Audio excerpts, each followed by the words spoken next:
goodness. Finishes. Oh, my. Can you believe what you just saw? Oh, my goodness. It's going to be all over every news channel tonight. Welcome back to the 2018 Mountain West Men's Basketball Championships in lovely Las Vegas, Nevada. Beautiful look at the Strip.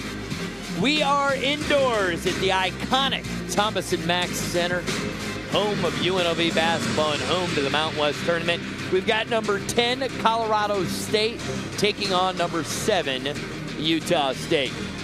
Good afternoon once again, everyone. Roy Wolf alongside Doug Gottlieb. And Doug, we look at Colorado State. This program has been through it all this year.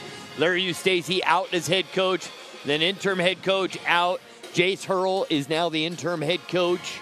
J.D. Page, one of their top players, is suspended. How do they win today? I don't know. I really don't. Like, this is one of those things about college basketball that's crazy. And I do think it makes it more viable to see a path for them to get to victory, is that the kids change AAU teams all the time, change high school teams all the time. And oftentimes, college basketball players deal better with turmoil than they do things being tidy. Right? They're wired a little bit differently than many people outside of the world of basketball are. But it's really, really hard considering what these kids have been through. One guy they can count on, though he's dealt with a little bit of injuries, is Prentice Nixon. Well, he's been terrific when he's been healthy, and a guy who can make big shots, can make deep shots, and look, he doesn't shoot a great percentage, but that's because I believe sometimes they depend on him too much to create for himself and for others down the end of a shot clock. He's very good in transition, likes to play downhill. I think he's actually at his best when he plays off the ball. And Prentice Nixon is a tough cover for Utah State. Now, for Utah State, they have arguably the best backcourt in the Mountain West. Statistically, they do. Kobe McEwen and Sam Merrill. And Sam Merrill, in particular, has been a guy they've been able to depend on. He has been Mr. Consistent. This is just a great story. A kid who grew up watching Utah State play and dreaming of these moments where he could be an Aggie, and now that he's getting the opportunity, he's taking advantage of it. He's a very, very good catch-and-shoot player, but also has a nice little off-the-dribble game. A good step-back jump shot. He can get to the line as well. You mentioned Kobe McEwen, who at times can disappear. Both can score, both can pass, and they really play well off each other. They certainly do. They are fun to watch, so it will be about the guard play for Utah State. And they're coming off a good win against UNLV last Saturday. All right, let's bring in the third member of our team, Kristen Balboni. Hey, everybody. Thanks for joining us again. I just want to remind all of you who are watching how you can be a part of this broadcast with the three of us here today. The first way that you can do that is by contributing in the comments. We're going to be talking to you. We are going to be reading all of your comments, and we want to hear from you throughout the game. We also want you to contribute on Facebook. Use the hashtag MWMadness all today. Post your pictures because we want to show them on the air. You want that on Instagram, so go to MW Madness, post your picture on Instagram, hashtag MW Madness, just like we did here. This is us stuffing our faces before the start of the second game. We're in game 2 of 3, guys. We want you all to be a part of it. Well, which begs the question, what's the meal going to be between games 2 and game 3? I mean, you cooked up that one. I'm full. We're eating again? I'm not going to eat again while I'm in Las Vegas. I ate so much. Our thanks to Soho Sushi Burrito for being the unofficial sponsor of our crew. Very unofficial. There's Jace Hurl, the interim head coach. His starting lineup, Nixon, Bonner, Bob, James, Carvacho. Carvacho, a nice player, can do a lot of different things. He's improved a lot during his sophomore season. Tim Duryea, the head coach at Utah State. And they'll be looking for contributions outside of their tremendous backcourt. One of the great hustle players in the conference is Quinn Taylor, does a lot of things. And Dwayne Brown Jr. playing well late in the season. They're certainly a significant favorite, but what do they need to do well to come away with a win? With them, I think a lot of it is about patience and shot selection, a little bit of toughness. Sometimes they can get shoved around a little bit. All right, let's do a recap of the opener. UNLV and Air Force. In overtime, the Running Rebels win 97-90. Brandon McCoy, 23 points and 12 rebounds. Shakur Houston, 21 points, 9 of 12 shooting. And the Facebook player of the game was Jordan Johnson, 10 points, 12 assists.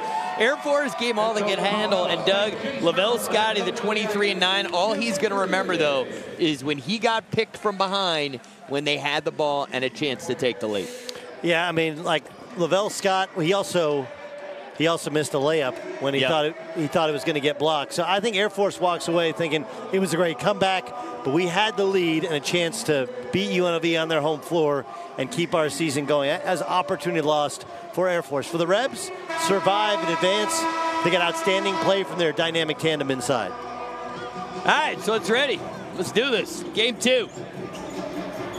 The Rams and the Aggies. And know this, the Aggies will launch threes. Against San Jose State, teams combined for a Mountain West record 43 three-point field goal attempts. But the big thing for them is, they don't even have the substitute teacher. They got the substitute to the substitute teacher with Jace Hurl coaching. Right. Are you gonna buy in and play as a team and play quality defense? Now, look, Jace Hurl coached Jay Bob in junior college. And so it's not like there's a lack of respect Hey, for a if coach nothing so young. else, Jace Hurl is clearly a better dresser than Larry Eustace. He's got that going for him. He's got a tight fade, too. Yeah. Impressive tight fade. All right, here we go. Rams with the basketball. Prentice Nixon at the point, junior from Bolingbrook, Illinois.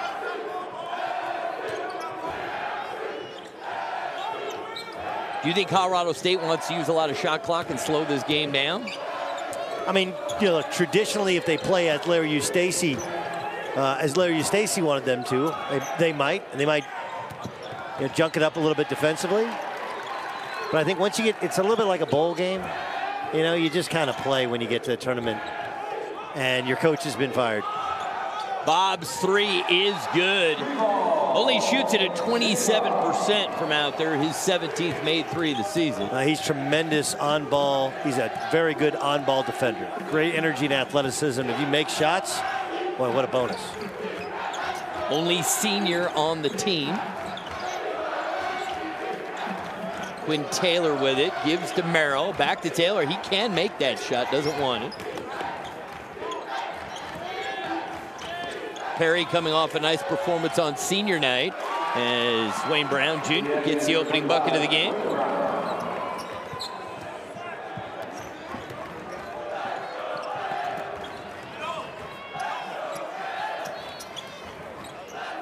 Deion James has gotten a lot more touches with the coaching change. His numbers and minutes are up. That's number 20. Carvacho, the lefty, misses. And McEwen up high for the rebound. McEwen leads the team in rebounding from the guard position, 5.2. Can't make the jumper, and James the rebound.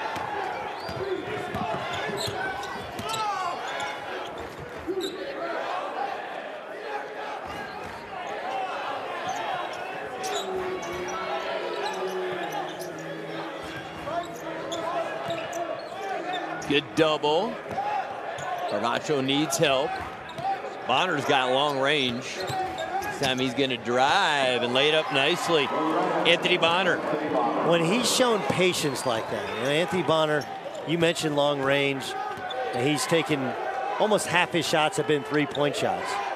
But that was a very patient shot fake and then drive to the basket, no one home for Utah State, playing essentially without a rim protector. Jump it up, possession. It'll stay on this end. Just takes a shot fake and seeing Brown underneath. Brown's not a rim protector. And Taylor's not either. Out of position. Taylor leads Utah State in blocks, and he has just 23 blocks on the season.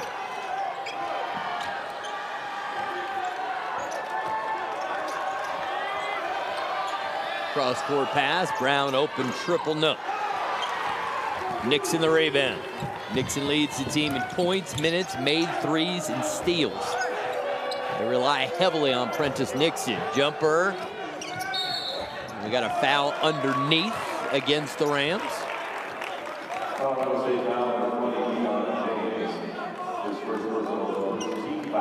Jace Hurl, junior college coach, who Joined the program a couple years ago at 28 years old. Well, he's got an assistant now on the bench who was the director of player development. Pierce Hornung, one of my all-time favorite Mountain West players. That guy was a grinder. Tremendous at Colorado State.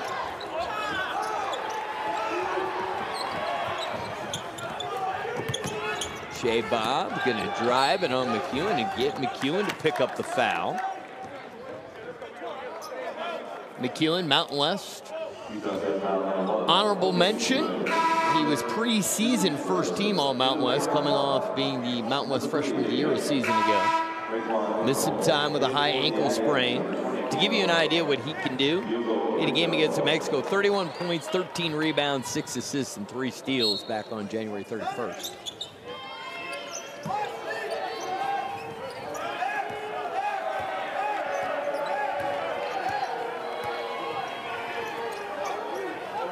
Raekwon Mitchell's number 3. He's a great athlete. Bonner's deep 3 is way off. Carvaggio does a real nice job on the offensive glass. Almost 4 offensive rebounds per game. Nixon sees the shot clock. Fade away. Nicely done. Well, that's what you can see. Prentice Nixon, he's got some game to him. You know, and this is Gio Clavel, of course, last year was their kind of go-to game-breaking player, and he was more of an ancillary piece. Never been a high percentage guy, more of a high volume guy. Gian Clement was a lot of fun to watch. That guy could score points in bunches and take shots that made you think you shouldn't do that. Then it would go in. They do have an advantage with Carvaggio. He's the only guy with any real size out there. He's not really a true back-to-the-basket player, right? It's not like you're throwing it in there. There's Prentice Nixon. Just go on the floor, get a bucket, fade away to create space. Great balance.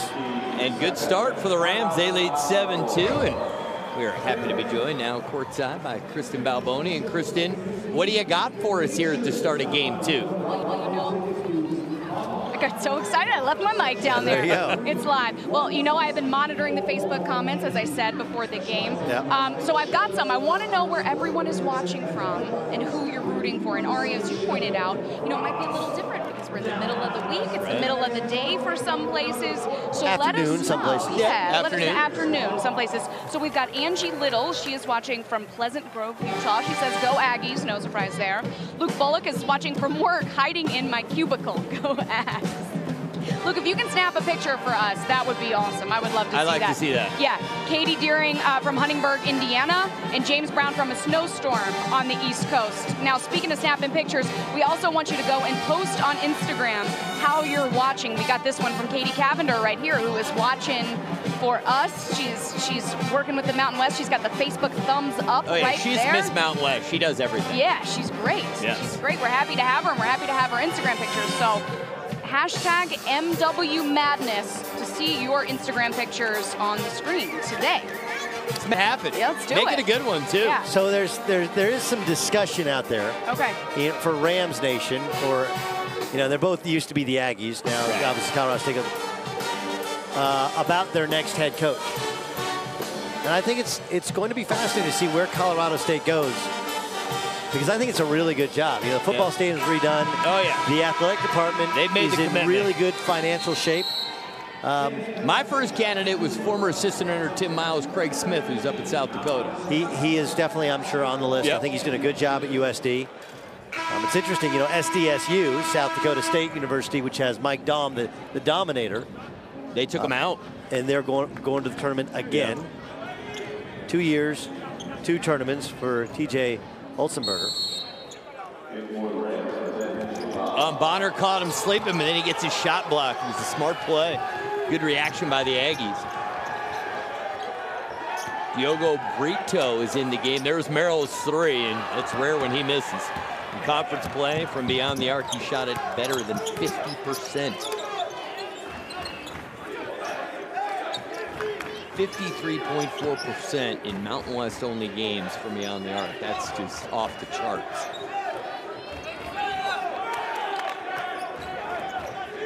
And here's Mitchell. This kid's a good athlete. He'll launch and connect on a long 2. Ari, Sorry, a couple people watching from Italy. I know you like to keep here we go. The international count going. And then we have going. to have more Canadians because of Kobe McEwen being from Toronto. I mean, come on, Kobe. I mean, where's your family and friends? Sean just said, how about a shout out to Toronto? There you go. There's your Canada. Ask and you shall receive. The GTA, the Greater Toronto Area. Yeah. Mitchell is a freak athlete. That worked out much better. Raekwon Mitchell's ready. He made a shot. He's not a very good shooter. Shoots under 20 from 3. He said, "Take that, Doug Gottlieb." Of course, he makes his first 2 times he looks at it.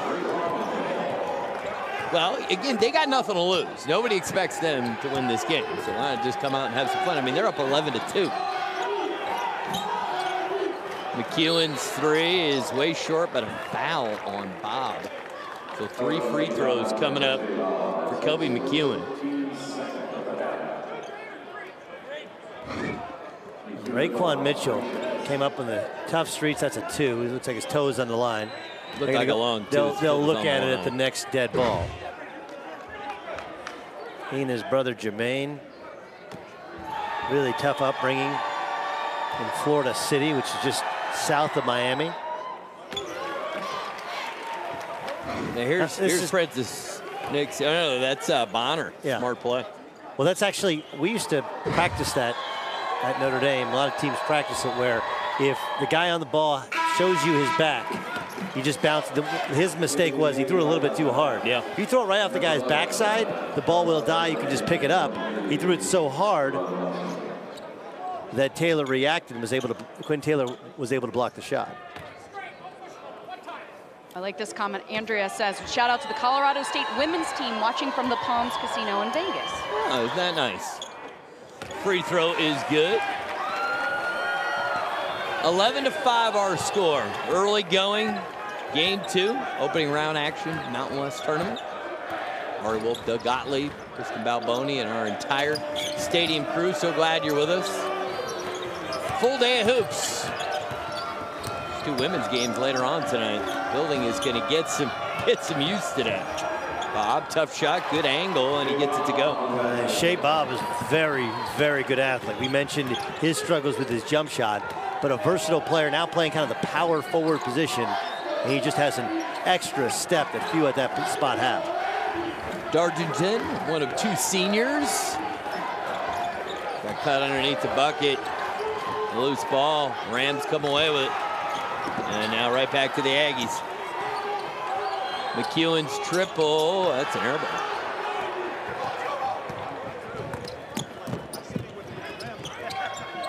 Nixon, and he travels with it. Prentice has a tendency to play a little bit too fast. Like if he could slow down a little, take a little bit better shots, I think it would help his assist to turnover ratio and his shooting percentage. But you just don't want to take away the aggressiveness, because that's one of the keys to his game. 8-point lead for the Rams. Sam Merrill hasn't gotten involved much.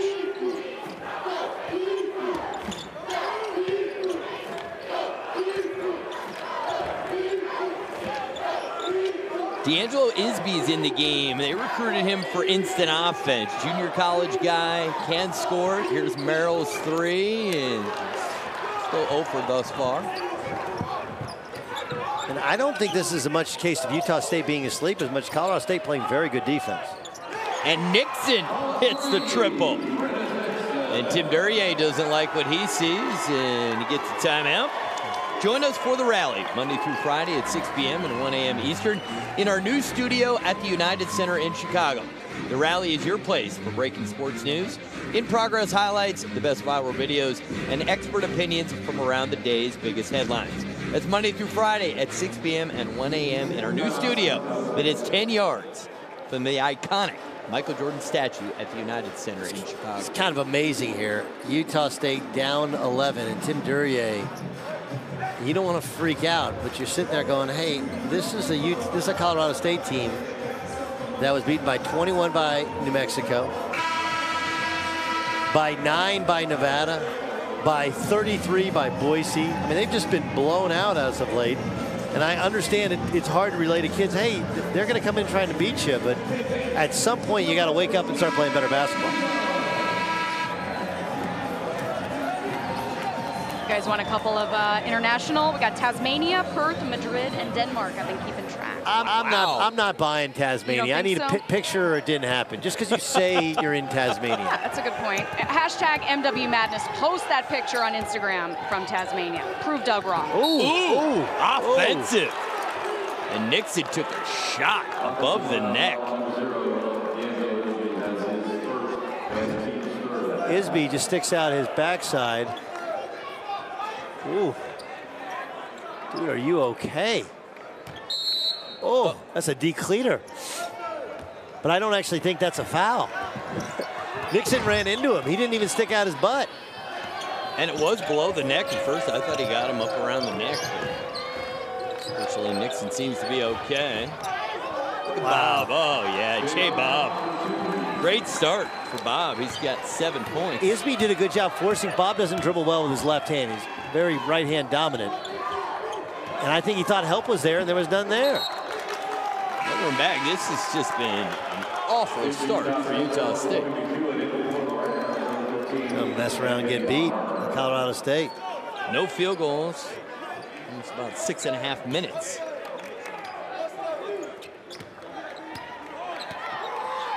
Jace Earl was at South Plains College in Levelland, Texas.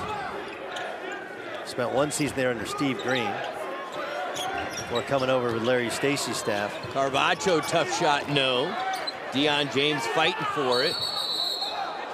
And Henson was in there, jump ball. It'll be possession, Colorado State. They're gonna go talk to their coaches. And we get to re-tee up Kristen. That's right. Well, you all have obviously been talking about the crazy season that Colorado State has been in. Yes. It's a tough time.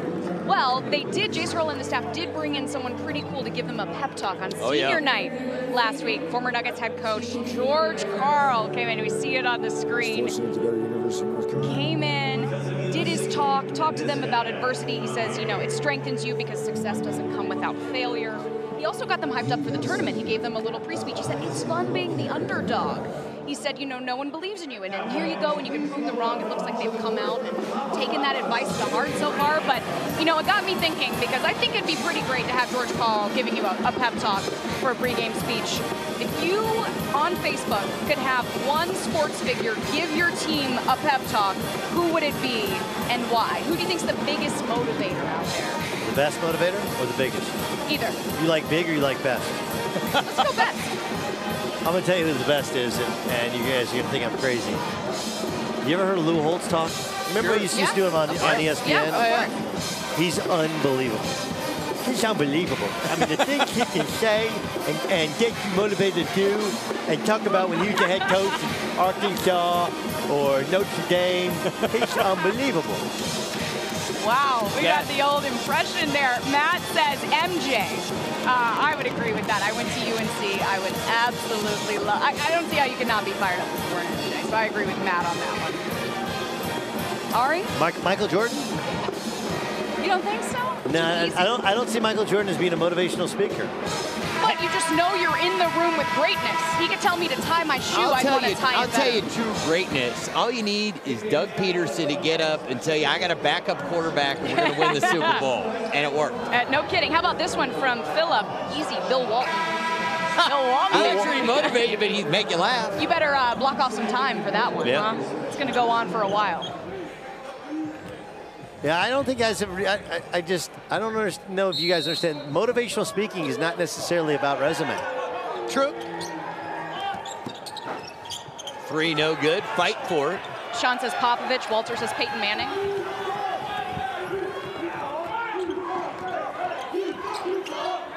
I'll tell you this, the former Colorado State head coach Tim Miles will get you fired up in a minute. That guy is a great motivator. I like Tim Miles. He had a good year, 13 Big Ten wins. 13, yeah. Sam Merrill gets called for an offensive foul. Hey, Swang says Doug Gottlieb for sure. Do you want to give us a pep talk? I would give a great pep talk. I'm a very good motivational speaker, but I'm expensive. Check the rates. Pete Carroll, I do think for Pete us, Carroll we can't get a free Ray pep Lewis, talk. now we're getting better. Brandon Lovato, no, it's not so much in John Elway. Oh, wow. There's one on there I'm not touching. Staying away from that. Yes. Jay Bob continues the brilliant first half. But this is scouting report basketball. You want to make Shea Bob take this jump shot. He ends up lifting up Sam Merrill. One, you don't jump on the shot fake, and two, you don't let him go to his right. Bob's got 9 points and hasn't missed a shot.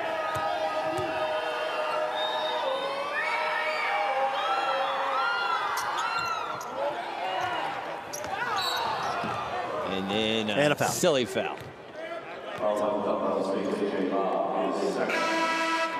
How'd you feel about Mike Tyson giving you a pep talk? You got an impression? I do, but it's not good enough to break out on any. You've been pretty good. Yeah, you've had a couple of good ones. And listen, you got to know what you do good impressions of. You know. And Lou Holt's one was really good. I was recruited. I went to Notre Dame, and on my recruiting visit, he was there. He knew everything about me. It was unbelievable. Your dad, Bob, is a great coach. College, coached you in AU basketball, and you played for 80 Ground at Preston High School. I was like, what else is this guy know this stuff? He's just people think that because of the way he speaks, like his personal story, his success, he's remarkable. Shout out to Calvin. 9th period writing lab class is watching while we study for tomorrow's final here at Layton Christian Academy. Go Aggies. Brown, tough shot, no. Taylor will not shoot the basketball. He was wide open for three. He's a decent shooter, and then he just had a layup, and he will not shoot the ball. I get that you're a glue guy. Shoot the ball in there from 2 feet. Mitchell, the Euro step, and that didn't turn out well for the Rams. Aggies going the other way. And the Rams come up with it again. And then Mitchell, an offensive foul. That's like the Bad News Bears for a minute here. This game is what's called devolving. Toby McEwen, he's got a groin issue.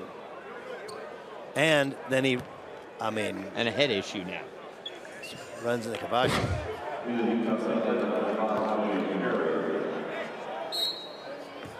Kobe went to Wasatch Academy before enrolling at USU. So he had 6 turnovers for the Aggies over the last 350. 1 field goal in the game. Brito can't hit. Nixon the rebound. And the 3 spins out. Well, the good thing is Colorado State, they won't make you guard if you're just patient, stay in front of them defensively. Brown is fouled. Carvacho picks up the foul. That's his first. He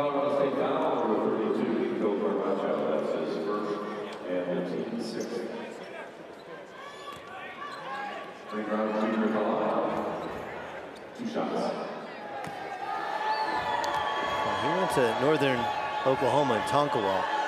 Very good junior college program. He's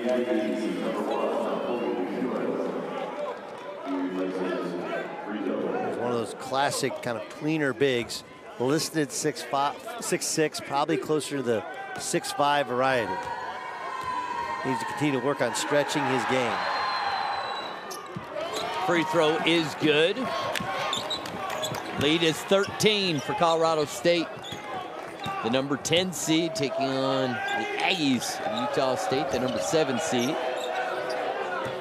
Aggies had been struggling late in the year, 4 straight losses before beating UNLV last Saturday up in Logan. Mitchell, I can't hit that one. Julian Perry, McEwen's been off. That one's in and out. Good looking shot though. Mitchell hangs in the air, and then McEwen high flyer for the rebound.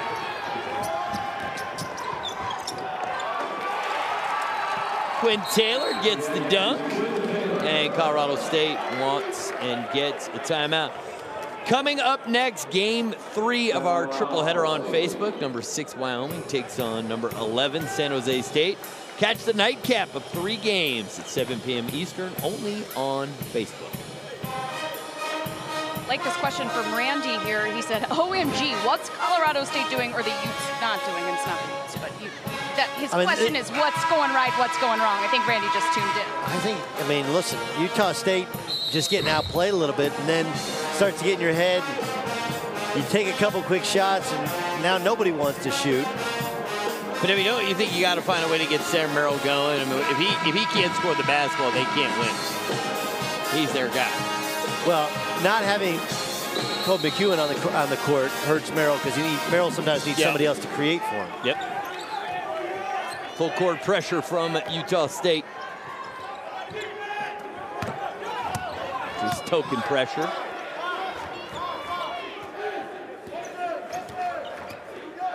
Julian Perry in the game.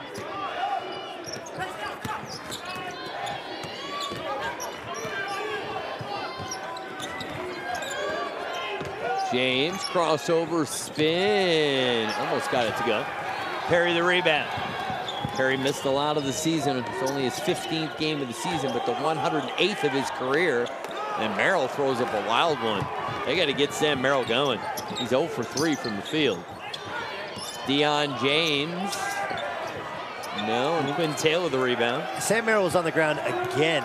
He's been on the ground at least 5 times so far. You mentioned Julian Perry, has had some injuries. That's been another kind of part of the tale for Utah State. Has been a nick here, a nick there, some injuries and missed games. Brown's 3 is good. Maybe that'll get the Aggies going. Now an 8-point game. That's by design. Dwayne Brown has shot just a tinge over 30 from 3 for the Ags. They give you some inside scoring, but he also can open you up.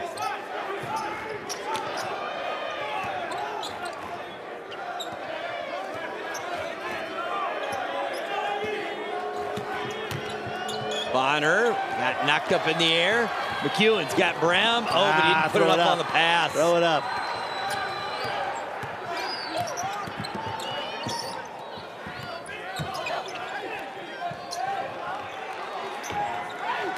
Nice bounce pass.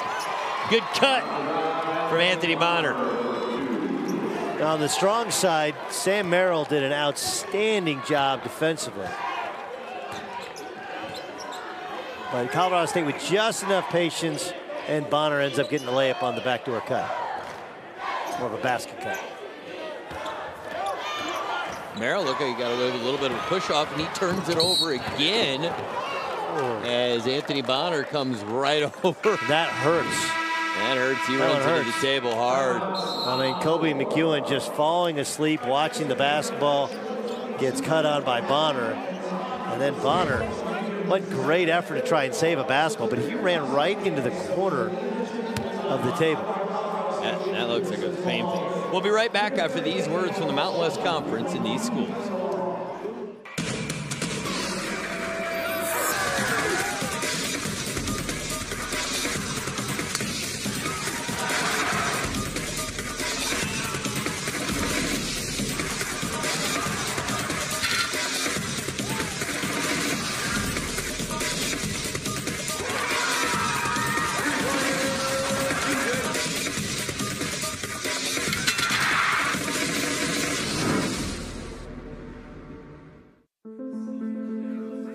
At Utah State University, we defy the expectations of a typical college experience.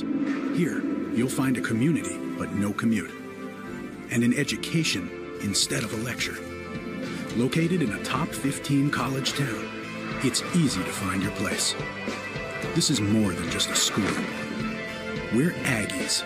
Join us at Utah State University.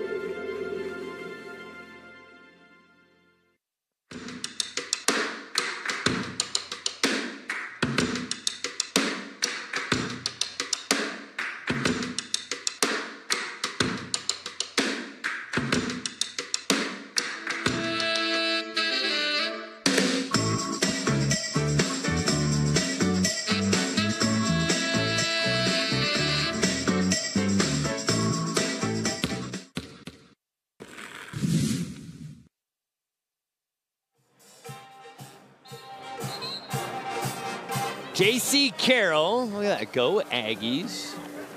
And he's in Madrid, Spain. Can we add that to the list, please? That's awesome. I saw his wife chimed in. She was, I'm pretty sure, from Madrid as well. It's on my list. He's using that hashtag MW Madness, so keep those pictures coming on Instagram. All right, so they just beat Burgos, and JC had an outstanding game. He had 18 points on only 7 shots, coming off the bench for Real Madrid, one of the great franchises in all of FIBA. So congrats, JC, on the game, on the win, and hope you enjoy watching your Ags. And maybe he could inspire them. Want to bring something up too that's been circulating all day. It's been in the Facebook comments. What about the possibility of Gonzaga going to the Mountain West? Oh, McEwen, hold on. That was some use of the final 5 seconds of the shot clock. Yes, Craig Thompson, the Mountain West commissioner, he came out last week and said, yes, it is true. It's in the works. Get Gonzaga to join the Mountain West. We want to know what everybody thinks about it out there. What are your first thoughts on it, Doug? Mountain West fans, let us know on Facebook right now. Basket is good, and the foul. My initial thoughts are it'd be good for the league. I mean, look, when the league expanded and welcomed in Utah State, welcomed in San Jose State. Yep. You know, those are programs that frankly were at a lower level. Matter of fact, Utah State, I think, you know, they were a dominant program in the Big West for so long. They struggled coming up to what would be the low, high major, high mid-major type of level. One reason they haven't been back to the tournament. San Jose State continues to still struggle at the bottom of this league. That would obviously be bringing in a program at the top. I guess the question would be, all right, now to be in the Mountain West, you don't have to have football. So does that mean they take BYU back without football? Would you take other non-football programs? Would you then, is St. Mary's a candidate? I don't think Gonzaga wants St. Mary's to come along with them to ride their coattails. I think the idea is to kind of do their own thing. I mean, I guess it makes sense. They are bigger athletic departments. Look, Gonzaga has a great thing going. Unbelievable facilities. People are splitting the comments. We're getting a lot of them. Mike says, bring them on. Aztecs already own them. They did beat them this year in a non-conference game. I don't know, own seems like a big word. Mike's probably an Aztecs fan. Perry hits the 3. He hit 2 on Saturday night. He now has 7 for the season. He's been hot of late.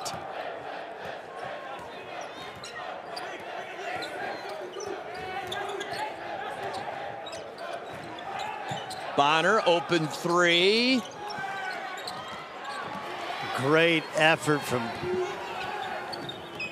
Kobe McEwen to get that tap to his teammate. Wow. The 3-pointer and the foul. Chance for the rare 4-point play. And this is one of those, maybe not a great shot that's challenged. Actually go underneath on Kobe McEwen. And Dargington probably caused that foul. But that was great for McEwen to get that shot, considering the effort he put forth to get the rebound at the defensive end. McEwen now with 10 points, 3 of 7 shooting. And he's battling a little bit of groin uncomfortableness. He strained it. He's had a little bit of trouble. Shouldn't affect him playing, but we know that he's dealing with it. Missed a couple of games earlier. Missed that Gonzaga game. The Portland State loss. Their Valpo loss early in the year. Yeah, also the high ankle sprain, groin. He's had some nagging injuries. Nixon short.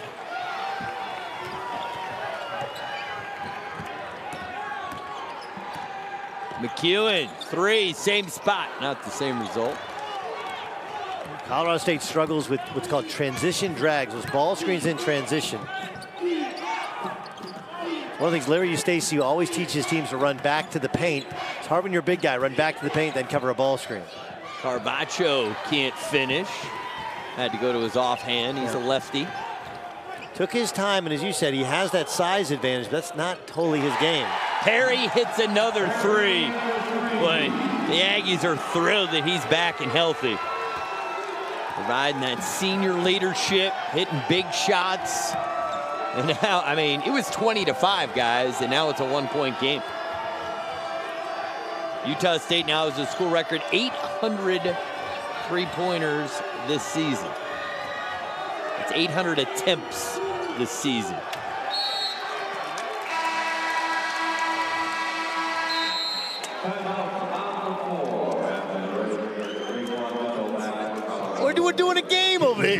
Steve Lapis coming in. Hey, how you doing? We're doing a game on Facebook. You guys got friends over here. Well, That's Steve the fun Lapis, of... Andrew Kellogg, Kellogg, great CBS crew.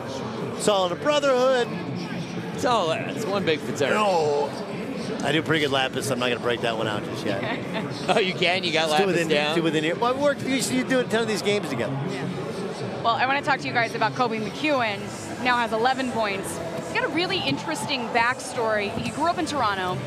Money was tight a lot of time when he was younger.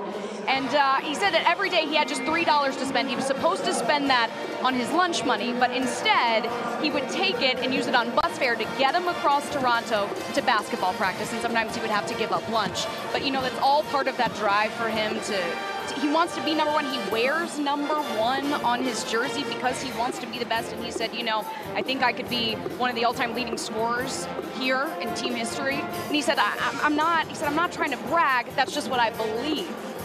And I think it drives him. I don't think it comes to. He doesn't give out an air of arrogance. No.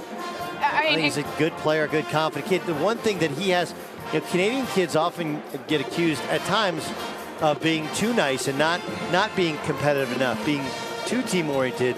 Kobe McEwen is absolutely an alpha, and he wants to be the best player to ever play at Utah State. Two-time Mountain West Player of the Week this season so far. He's had a good season. Stadium is your new national sports network, the only 24/7 network available on both television and digital devices without a cable subscription.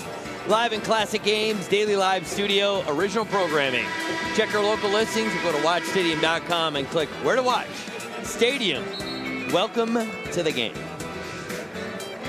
A big thanks from all of us to Stadium. We've gotten to hang out a lot together this college basketball season, culminating in these 3 games on the opening day of the Mountain West tournament. But we were talking earlier about candidates to be the Colorado State head coach, and Becky Hammond, the assistant coach for the Spurs. I've been told, though, her relationship with the school isn't great, and that for her, it's not even under consideration. Oh. Well, look, I think the thing that people love about the story is she was a great player at Colorado State. She's actually in the Olympics for Russia, of course. And now she's an assistant coach in the NBA, and everybody loves how the Spurs operate things. She was the head coach of the Spurs in their summer league when they won the summer league championship. Like, well, she can coach, and Colorado State needs something to rally around, and all those boxes she checks. Yes. But there's so much to college coaching that that has nothing to do with actual X's and O's of coaching that I don't know how she would handle recruiting. Fundraising. Getting out with the boosters. Yeah, I don't even know as much as that. I think that's a little. She has a good personality. But does she want to do that? You don't have to do that in the NBA. Yeah. They've had Larry Eustace, who's not a great fundraiser. Fair. Right? Yeah. And I like Larry a great deal. I know obviously things have gone sideways. In FOCO. But my point is, you're going to have to sit on a couch and tell somebody's mom or dad or advisor what it's going to be like to help their their boy become a man, right, and how you're going to help them through that process. And there's no connections in recruiting.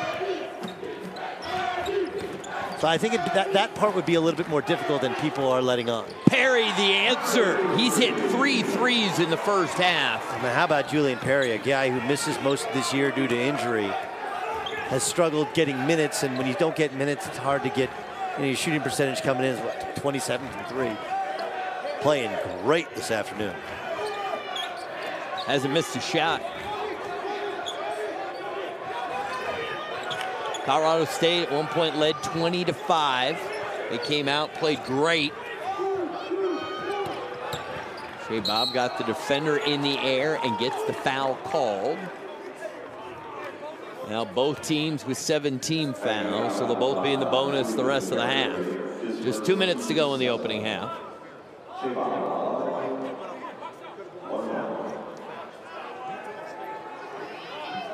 Oh, look. Joe told us we have a Russian bot here checking in from Moscow. I think Joe's saying he's the Russian bot, he right? is the Russian bot. Well, we'll add it to the international list. Yeah, I don't care, if it's a bot or it's a real person. I just want numbers.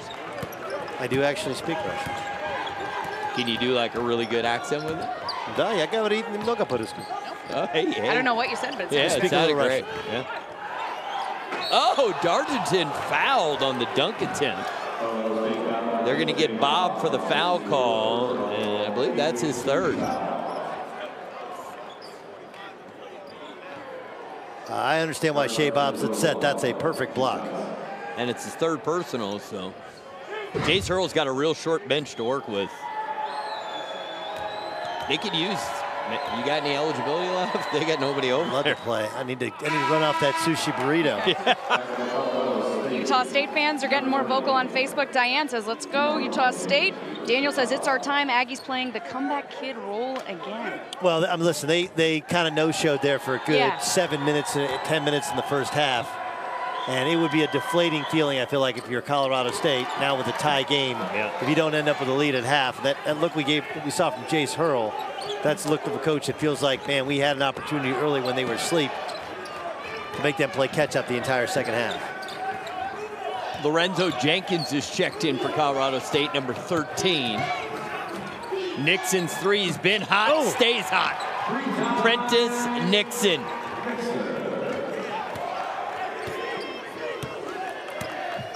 Andre Diaz supporting the Aggies from Mexico City. Colorado State lead is 3. Can Perry do it again? Number 4. Boom. Yes! Julian Perry feeling it in the first half. Got 4 triples. The game was 20-5. I thought it was going to be a snooze fest. This thing's gotten real good. James misses. Carvacho can't get the putback, but he'll go to the free throw line to shoot 2. How about Julian Perry from McKinney, Texas? His dad was a deacon in their church, introduced him to basketball.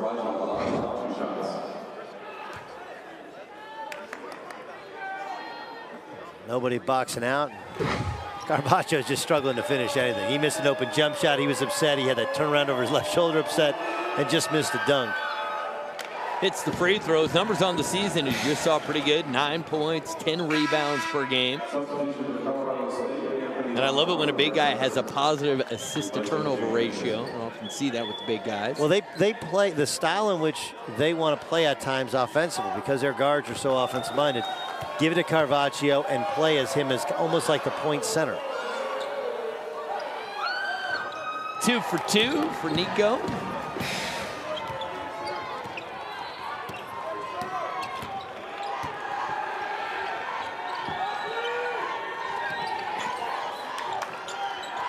.40 seconds to go in the half.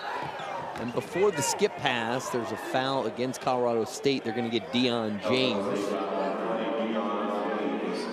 So 1-1 coming up for the Aggies. Sam Merrill is 0 points on 0 of 3 shooting, yet they're only down 2. These are silver lining stats you have. Yes. We're spinning it positive. Yeah, fouls. Bob's got 3. James now has 2. McEwen and Perry for Utah State both have 2.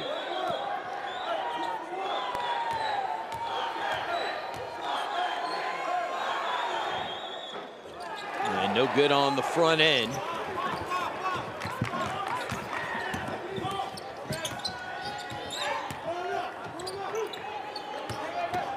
Bonner the drive with the left hand, no. Shot clock has been turned off. Aggies can hold for the final shot. With a 3, they can take the lead. It's been all Colorado State, and then bam, Utah State came flying back into it.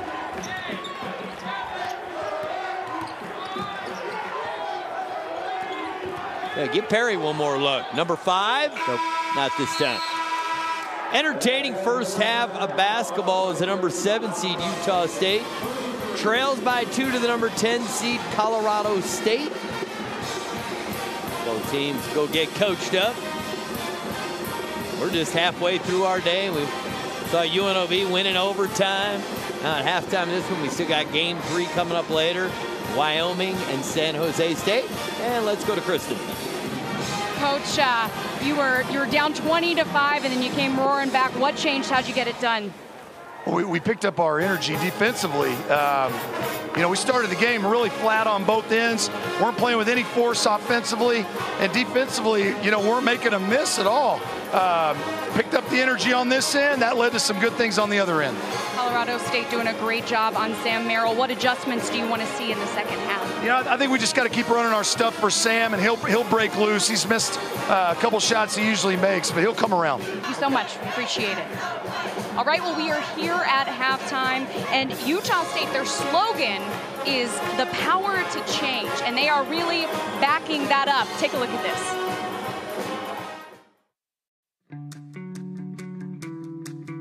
You know what's great about ideas? Anyone can have one. They can come anytime, from anywhere, in ways we least expect. Ideas are the turbo engine of humanity. Without them, our world wouldn't stand a chance. Ideas lay down foundations for thought, and then continue to build on each other. They help make us, us. 150 years ago, some people with foresight had a very good idea. They decided to set aside land and money for a new kind of college. They built and developed places where conventional wisdom could be challenged and reimagined constantly, where fertile minds could flourish and grow, and learn how to lead their communities and the world toward a better, smarter future.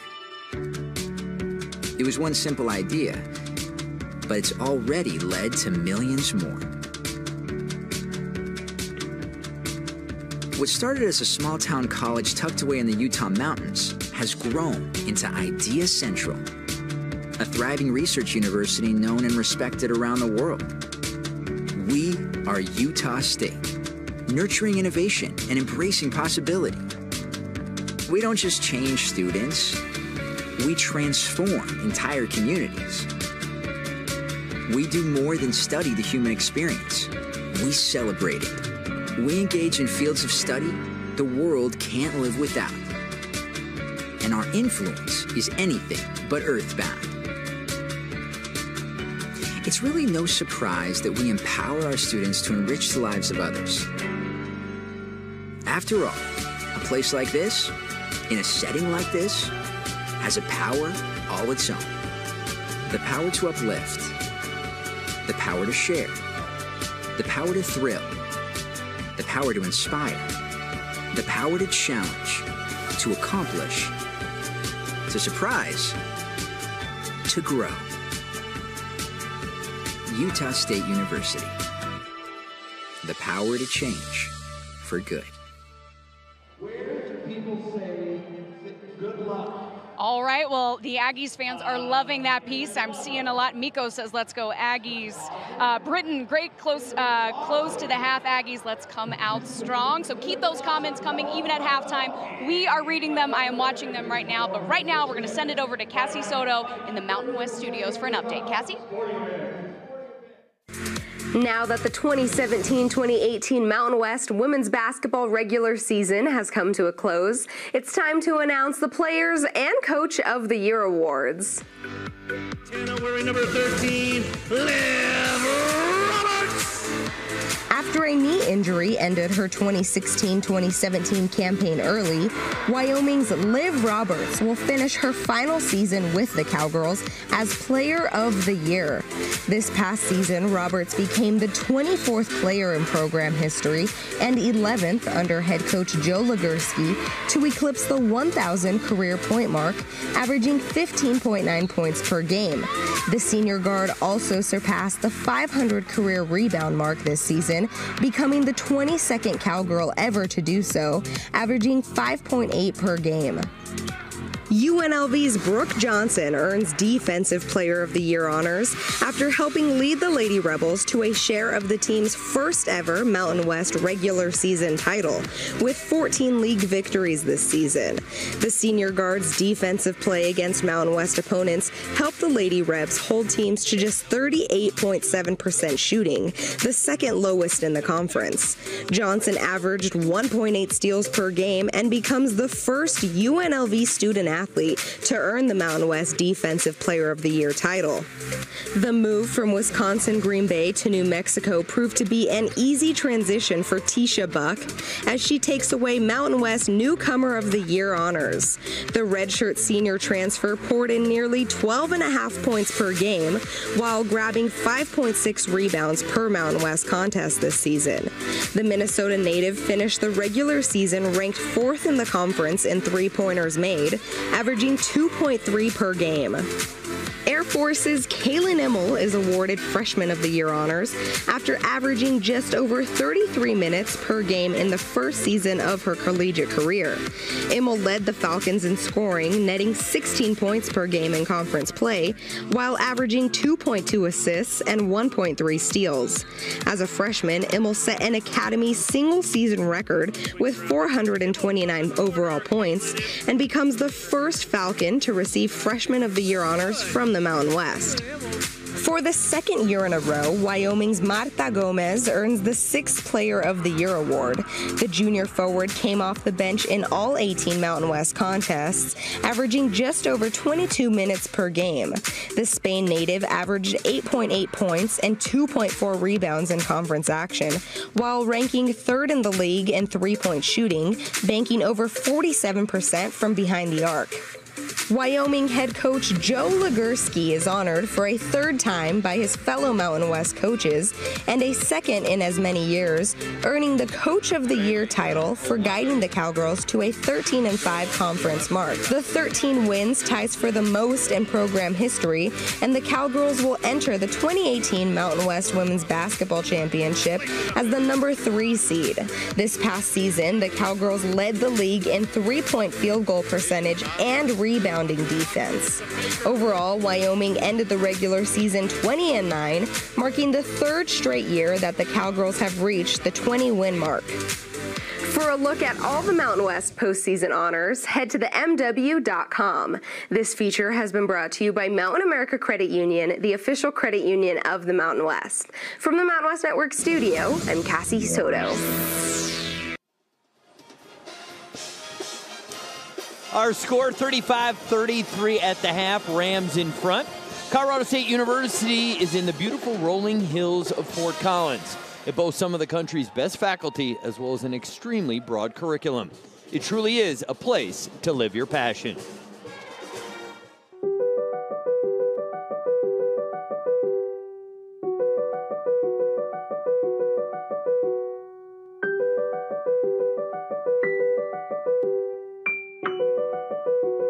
The thing that I love most about CSU is definitely the sense of community here. Wherever you go, you're going to find a friend. Even if it's a professor, they're all so welcoming. The minute you go up to them and introduce yourself after a class, you just feel like you're at home. I didn't know there was a thing called liberal arts, and so it filled my passion. That's where my drive came from. It's just invaluable. I don't know who I would be as a person if I had gone a different way at this point, if I hadn't met these people. Everything about the liberal arts is about thinking critically and communicating effectively, and I think that all revolves around people and the way that we think and the way that we interact with each other. And so there's just, in the general sense, there's just something so inherently me, I think, about what I study. The opportunity to take things to the next level. People want to help you succeed and want to help you move up. And I have greatly benefited from those connections at CSU, getting me internships other places, internships in my field, working with people who are really doing what I want to be doing. And so it's really cool to be academically supported by professors and really pushed and challenged by our programs to be scholarly and be academic and become that next generation of intellectuals. I've definitely learned some of the skills from some of my classes to work with communities better and to listen to people and I guess be a more hopeful person. It shows future employers that you know what you want in your life, that you're passionate about something, that you can put your heart into it, you have the creativity, and you can choose what you want, not because you feel like you have to. I walk into classrooms every day where I'm with students who are studying what they're passionate about and studying what they love, with professors who have devoted their lives to this passion. CSU, they use the motto for liberal arts of live your passion, and that's what I've done for 5 years, is live my passion through dance every day.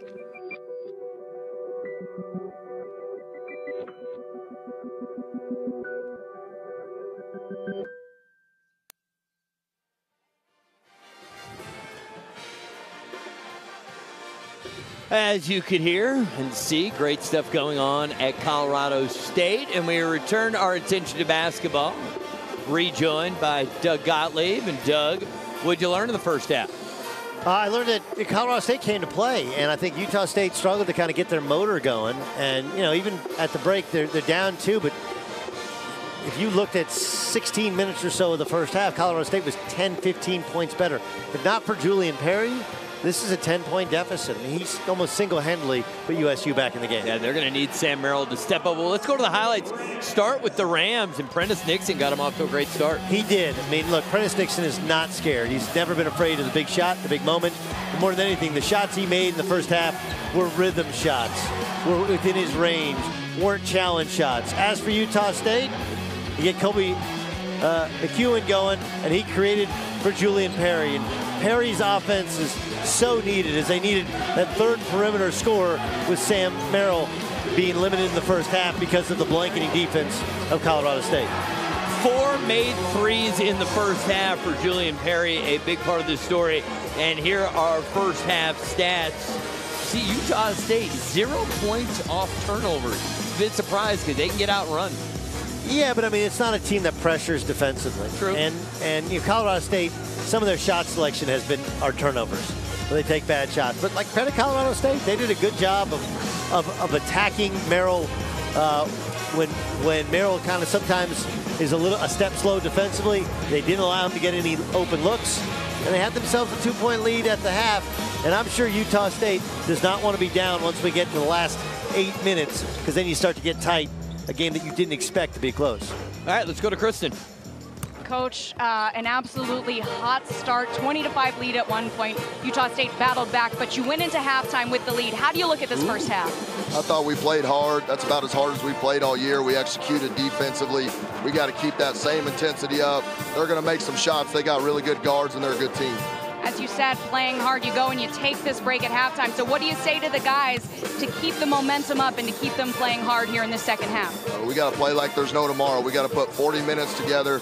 We got to come out, play extremely hard, play for each other, and then see where the chips fall. All right, thank you so much for taking the time, Coach. We appreciate it. Ari, Doug, back to you guys. Thank you to Coach Hurl, and thank you to Kristen. Game 1 recap. We needed extra basketball. 5 extra minutes going to overtime. Brandon McCoy, 23 and 12. Houston, 21 points on just 12 field goal attempts.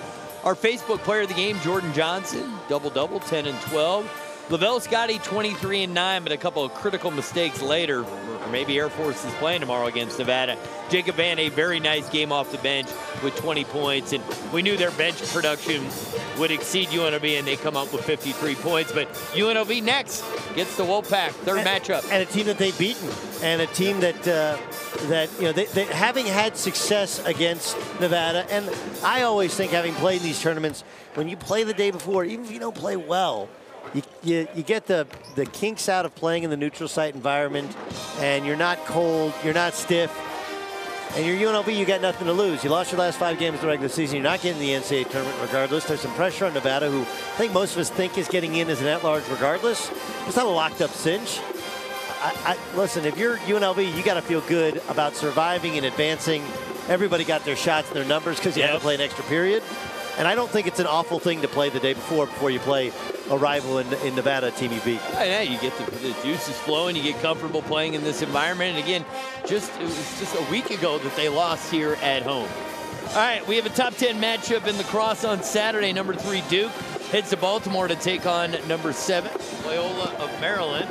You can catch this great matchup on Facebook Saturday at 3 p.m. Eastern. All right, so that's lacrosse coming up. We've still got lots of basketball. We're halfway through, partner. You feeling fresh? You good? I'm good. I've done this. You know, you've done a ton of games. it's talking ball. It's watching these games. We love this conference.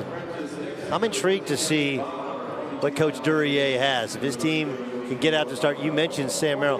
Merrill's going to be interesting. You know, I think he's got to drop 10 pounds in the offseason. I think he's got to lean up. This league has, one of the reasons he struggled against Colorado State, very, very athletic guards, and they're going at him.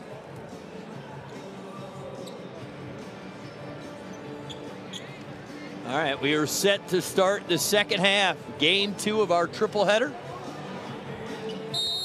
Number 7, Utah State, taking on number 10, Colorado State. Colorado State had a huge lead in the first half. They were up 20-5. And then behind Julian Perry, the Aggies rallied.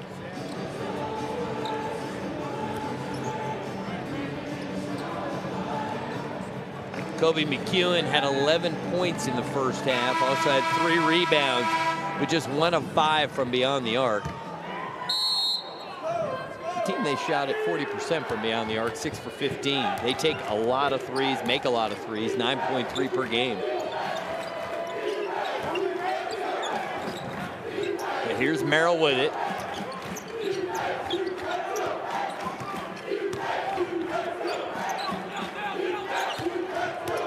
McEwen, oh, and Taylor was not expecting the pass.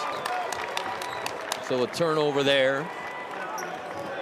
Well, this is the issue with Quinn Taylor. He doesn't want the basketball. He doesn't want to score. And I personally, on that one, I would blame Kobe McEwen, because Quinn Taylor should only get the ball when he's wide open, and he wasn't there. Taylor averages just under 7 points per game, and almost all of them are either on putbacks or layups. You said it right, he is a glue guy. Shea Bob in traffic, no. Taylor the rebound. And that's perfect for Taylor, right? Just position rebounding, standing there now instead of transition ball screen. McEwen, basket and the foul. And you're Shea Bob, you're into the game for 56 seconds. Now you pick up your 4th foul. He goes right to his chest. Smart play. And if you're Shea Bob, it's the left hand. He did a great job of getting his chest in the way. Watch his left hand. Just comes down. Maybe not. That wasn't a foul.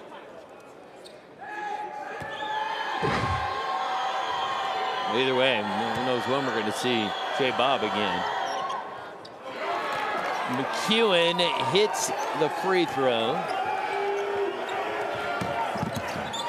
Utah State's first lead of the game, Doug, and it comes with 19 minutes to go in the second half.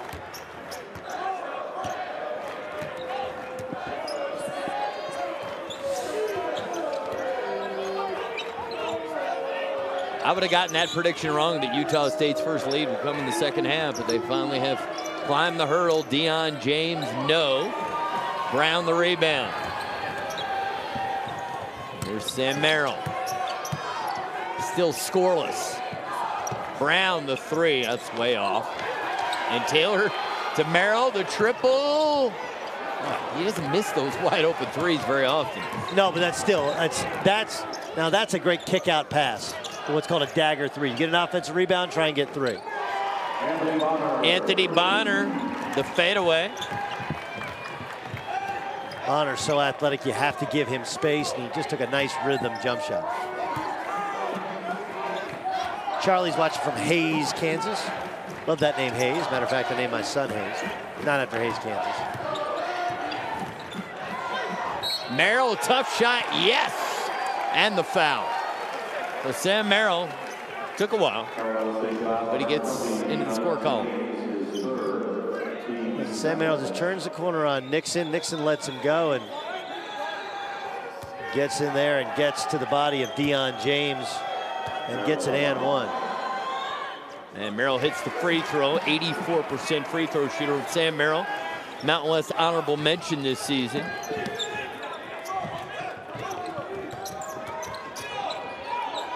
Well, their top 4 scorers back next year. D'Angelo Isby struggled this year. You have to think the future is bright. It is bright. They need some size, though. You know, when David Collette left to go to Utah, it really changed the program. They would have had a legit 5 for years. It absolutely killed the program. David Collette playing just down the street for Utah. Saw him this morning. And And the way he did it, too. I mean, he left like a week before the season started.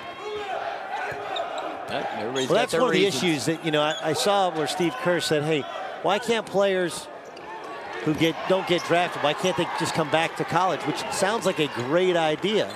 Problem is the NBA drafts at the end of June. Hey, you got to have your plans set for next season by then.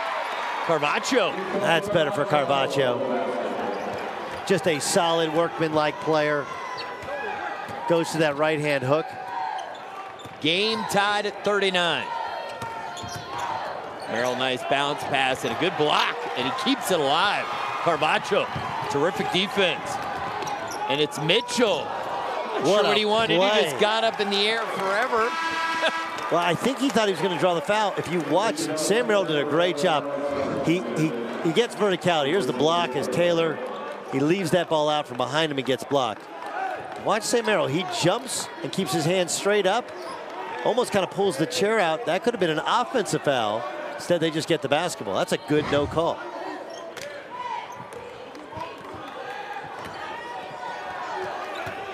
Perry already on the floor for Utah State after the big first half where he had 12 points, all of them coming from beyond the arc. McEwen's three. No, he has not found the range from long distance. Well, One for 6. Roquan Smith really kind of frustrated him, bumped him, and banged him. And I think Kobe McEwen wanted to make a point, make that jump shot. Those two are talking right now. Roquan Smith is not one to be trifled with. That's a tough kid right there. I'll have to keep a close eye on that one. McEwen and Mitchell exchanging quite a bit of conversation. Well, Mitchell just bumping him the entire way down the floor, and McEwen took it a little personally and wanted to kind of make a point. Deion James with the left hand basket and the foul. Give Jace Hurl a lot of credit, the interim head coach. These guys came to play today. Transferred from Pima College, goes in with his left hand and throws it in off the 10. David Hall, the official, says, and one. It's Alex Dargington just too late to help on the play. Kristen, welcome back. I am back, and I just want to remind everyone that you can see your picture on this broadcast, which I think is pretty cool if you're a fan of one of these teams. You can see your picture on this broadcast. If you go to Instagram, post a picture of how you're watching using that hashtag MWMadness. We got someone who is watching from work even during halftime. I love the commitment there, watching on their work computer. I think they got some facts and figures on the other screen. That's how I like to do it. You got to have all the knowledge all the time. Absolutely.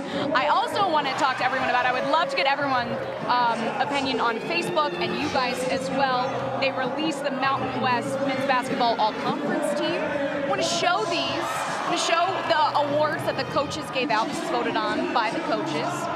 And I want to see, Ari, Doug, what you guys think. And then I also want to know from everyone on Facebook, did they get these right? Let us know, Mountain West fans.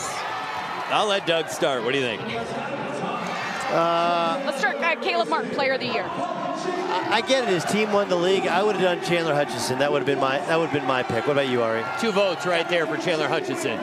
And that is what the Mountain West media voted for him. Now, Eric Musselman, Coach of the Year. Great. I mean, he did a great job. He deserved to win, but what Paul Weir did at New Mexico to me wowed me more than what Musselman did at Nevada. Yeah, I mean, like, look, part of it is we're taking for granted because Mussel's team was picked to win it that they won it. But remember that they were nowhere near the top of the league when he took over. So that's for sure. It's not even a career achievement. The last 2 years, they've been a dominant team in this league. And I love the way they play, too. I like the way they play as well. I just can't believe what Paul Weir did with that team in New Mexico. I mean, they were going nowhere in a hurry. Fair. Everyone on Facebook is chiming in. A few people said they got it absolutely right. A couple agree with you. Hutch got robbed, I saw was one of the comments. I don't think he got robbed. Debbie Terry I wouldn't go say he got robbed, right? I'm just in the comment. Debbie Terry says Chandler Hutchison should have been Player of the Year. Well, if Paul Debbie Montgomery says says Paul Weir. Yeah, I'm just telling you what everyone's saying. No, I'm saying if Debbie says it, then it is. Yeah, we like Debbie. Debbie, we like you.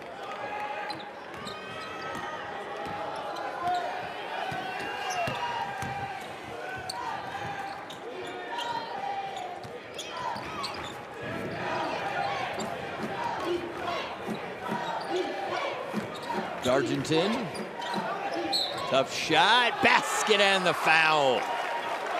So the senior from Martinique, he's got to have some people watching, right? You think? Martinique in our, For those of you who just tuned in, Ari loves the international flavor from these Facebook broadcasts. Because we're global. I think it's amazing. Yeah.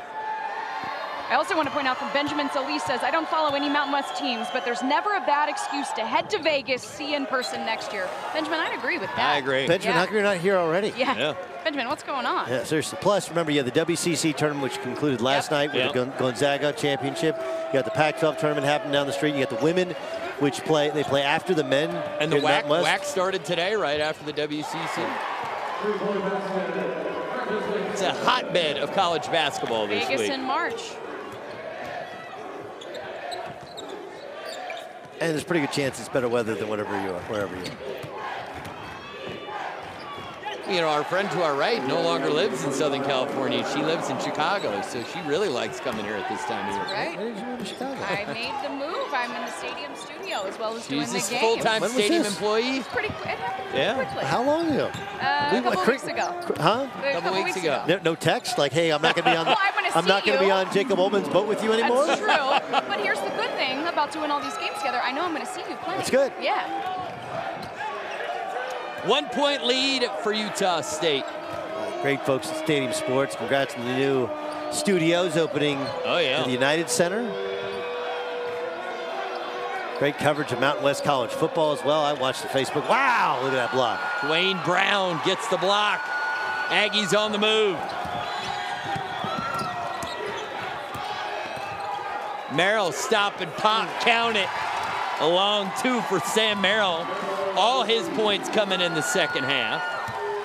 Well, Merrill's got it going, but Colorado State continues to struggle with transition, what's called transition drags, ball screens in transition. And it's because of how Colorado State plays defensively, where their bigs, or in this case their big man, runs back to the paint, touches the paint, he's not there to help. Carvaccio with the left, nicely done. I love Carvaccio, man. You see how he holds up the hands so everybody knows he scored it? Just a sophomore. Whoever takes the Colorado State job, they've got a couple of good pieces. Yeah. Alex Dargenton. Dargenton's got 5 points and 4 rebounds.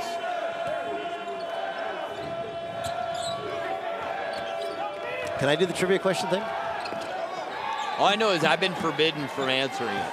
So you do whatever you want. You can't answer this question until we're off, like during one of the breaks. Okay. What famous basketball movie was filmed at Colorado State? I don't know. That's a good one to think about. Watch out. Oh. He thought he was in the dunk contest. That's okay. Yeah. Colorado State took a punch and his counter punch him. And he is a high flyer. This is a great block. As the Aggies have fought back to take the lead. Here's Sam Merrill. That's that transition drag I was talking about. A little ball screen in transition. Carvaccio guarding the paint. And then Raquan Mitchell misses the dunk. And Deion James cleans it up and finishes. All right, so do you know what? See all these Colorado State fans, they know it's called one-on-one. You know one-on-one, Robbie Benson? I don't. That's old school. Kristen, it's before your time. Way before your time. We're old people now. Like Robbie Benson used to be like Mr. Sports Movie Star. Wasn't he the track guy in another movie? He was. Yes. He was. Up your butt with the, yeah. That was the, that's the famous line, excuse my French. I probably went too far with the repeating the line. You're right, but Toby, Chad, and Will all knew, and Toby again. He wants to make sure we knew it was one-on-one. When I first started covering the league, Stacy had just taken over for Tim Miles, and Moby was on fire. That's it was with the ram behind in the student section with the steam coming out of it. Now I think it could use a refresh. Yeah. Football stadium was just done. It's incredible. I will tell you, so out of all the games I've done at Moby, no game was better than Jimmer Fredette as a senior. Shows up there. They are in a frenzy. And Jimmer goes for 42. BYU wins. And even though the home fans gave him like a standing O when he came out of the game, he was that good. Do you remember when Jimmer played at San Diego State and the show got dressed up as missionaries? I remember that. It's great. It's great. Show was awesome. They were all wearing, white short sleeve button downs and ties. That's great. I got my first. Jimmer was great for the Mountain West, boy. I mean, wherever he was playing, it was must-see TV. If he was playing now, it'd be must-see streaming. That's true. Very good. Very good call. Speaking of streaming, something that we can only do on Facebook Live is to get everyone's opinion, as we've been doing all game. So I want to talk a little bit about the tournament. We're in game 2 now. Nevada, obviously, with the best chances of winning. But if it has to be someone else, who can get it done? I'd love to know what everyone on Facebook says. Well, San Diego State's probably got to be the story of this league. Super talented team that's found itself, won its last 5 games. Offensive rebound, another chance. But Boise would be my pick just because they're in the opposite side of the bracket. Swish!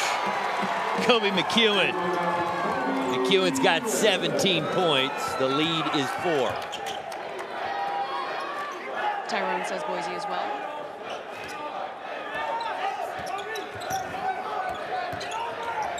John, New Mexico. New Mexico, the other team comes in hot, winning winners of 5 in a row. I have an unplanned trivia question. All right, mine was unplanned. That's a 6-point lead. Utah State. Unplanned trivia question. Love it. Who is your starting 5 all-time best Mountain West players, and the teams don't currently have to be in the Mountain West? Just when they were in it, they played the Mountain West. Who's your starting 5? And you could just say the UNLV championship team. Well, I realize you could they take. didn't play the Mountain West. Not at that. Oh, I guess all right. That was not at that time. So they're out. That would have taken all of them. Danny Granger's got to be one. Okay. Jimmer Fredette would be another. I think Jimmer would make it. I got a bunch of San Diego State guys. My brother was at San Diego State for 8 years. Kawhi Leonard has to be on it, right? Yeah. See, look, we're pondering. Feel free to out there at Facebook, tell us. Top, you're starting 5. I mean, will we throw Wink Adams in there from UNLV? That was back when UNLV was good. Tyrone agrees, Kawhi Leonard. Yeah, Kawhi would have to be on. Yeah. Remember, they didn't win in the tournament with Xavier Thames was their leading scorer when they won. Stud. Washington State transfer. How good was X? I love that guy. He's tremendous. Coming in too.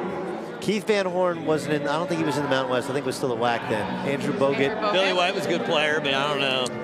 Clavel can't make the team. And Larry. Stop with it. Larry Johnson was in the Big West or PCAA. Larry Nance Jr. Love him. J.C. Carroll, who checked in early. Ty Wesley. I don't remember if Bogut was Mountain West or WAC. How about Josh Adams? I love Josh Adams. Playing in Russia? No, he's playing in Turkey now. I love Josh Adams. He broke his, the story, broke his neck falling asleep at the wheel training in Denver. Well, you just saw the brackets. They're updated. I got so excited about this starting 5 Mountain West all time. Michael Cage. He was pre-Mountain West, wasn't he? Yeah, he was in the WAC. That was back in San Diego State. Played the other place on campus. It was terrible. Now, how do I watch the Facebook game? How do I comment? It's New Mexico. You just search it on Facebook. Tony Snell. How do I type in Tony Snell? She figured it out. Sean Bradley was a Mountain West, right? No. That was WAC. Too soon. That was WAC. I mean, the WAC had SMU, TCU. Mountain West used to have TCU, if people remember. How about Derek Marks from Boise State? I would put him on the all-time list, but he's a really good player. He's a heck of a nice player. You said 5 guys. I'm not going Derek Marks. Okay, no I'm just trying to no offense. Make some conversation. Get Facebook afire. I mean, Quinn Taylor, dude, so many things. We run a play for you, get a layup out of a timeout. Come on, man. It says right here, according to Eric Thompson, Bogut was the Mountain West Freshman of the Year. Okay, there you go. So it was Mountain West then. And then he definitely on the team. Bob's playing with 4 fouls and knocks down the triple. They needed that. Che Bob, big 3 for the Rams.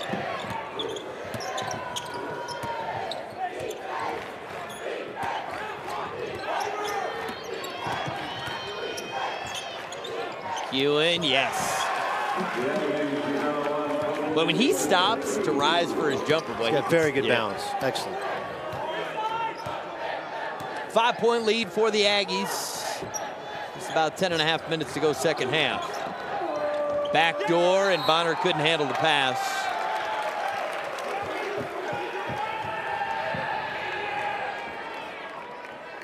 Anything Colorado State needs to change to kind of get the momentum to flip back in their favor? Score a couple more points, that'd be good. Okay. It's just that kind of analysis we're counting on. I mean, look, defensively, I don't like the fact they're allowing Utah State to reverse the basketball and get into this kind of pistol ball screen action. McEwen. Oh, that's nice to Taylor. Basket and the foul. He caught that one. Quinn Taylor did catch that one. Taylor's now got 4 points in the game. Colt McEwen drives in. Shea Bob cannot foul, so he has his hands up, almost lets him get out of the way. Quinn Taylor, the recipient, 24 years old, junior. He's a special kind of guy. Tim Duryea talked about how high his basketball IQ is. Ultimate glue guy for this team. And he's in a walking boot to start the year. Mitchell dribbles out of traffic. Boy, is he quick. Mitchell gets the 2, 5-point game. McEwen. No. Brown the rebound.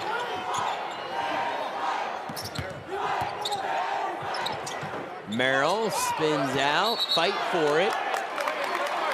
It will remain at Utah State basketball. I gotta tell you, a really well officiated game. You could have, a lot of officials would have called displacement there or over the back, which is now displacement. But instead, ball goes out of bounds off Colorado State, give it to Utah State, doesn't slow down the pace for the flow.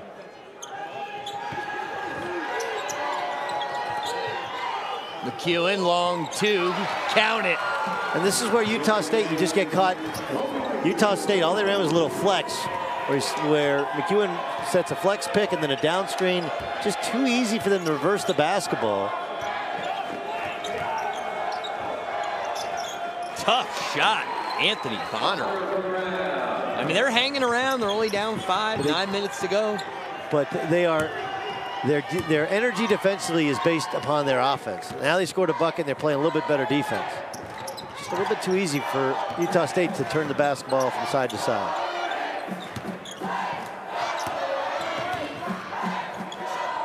And Brown knocks down the jumper from 16. Aggies playing with good rhythm offensively.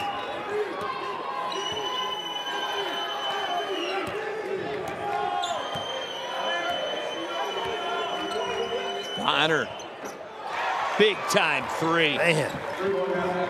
Back to a 4-point game. Bonner's got 10 points. Check that, 13. 3 guys in double figures for the Rams. Taylor can't handle a pass.